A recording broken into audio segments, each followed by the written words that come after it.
marami kasi nasikat yung sa inyo nito, yung Hello Stranger, and nagkaroon ng movie. So, is possible ba na ngayon, syempre, hindi na pandemic, pagkaroon ng asik ka?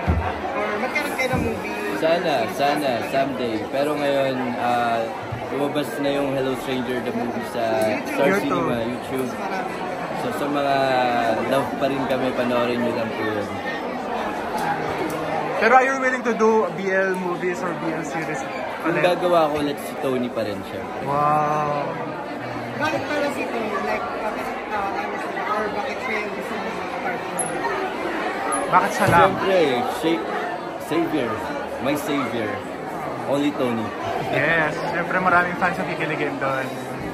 Thank you very much. Thank you. Okay, kaya naman JC, thank you so much for Thank being you. here. Excited na ako. And enjoy the movie. Of course. Once again, SM Cinema, JC Alcantara. Maraming salamat sa pagpunta. And ayun, enjoy mo ang pelikula. Ayan, punta ka lang muna sa side. Fresh mo yung gupit niyan. Iwan or iniwan? Pa, fresh na fresh yung gupit niya, ma. Sino? Correct. Fresh na fresh. Okay. Habang inaantay din natin mga bisita, magtuloy-tuloy na tayo para bumababa ang ating mga energy. Parang medyo malungkot.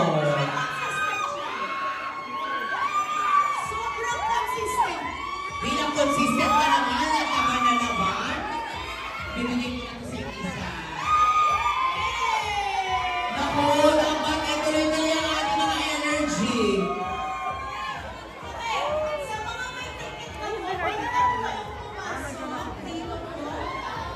Yes, pasok na rin yung iba. Yes, pasok na rin po kayo. Si Joshua at Julia sa loob. Okay, yes. Dapat, yes. Ay, wait lang po.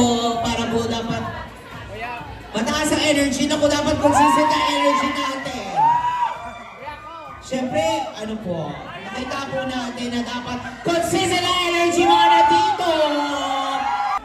Oh. Sabi sa inyo, uuwi din yan sa inyo eh. Yes. Ito kasi si JC kasi. Oh, di ba nauwi din sa inyo? Alam nyo na. Oh, ingat-ingat lang po. Again, sa mga may ticket na po, pwede na po kayo pumasok. Deserve nyo po yan. And again, sa mga hindi po nabigyan, pasensya na po.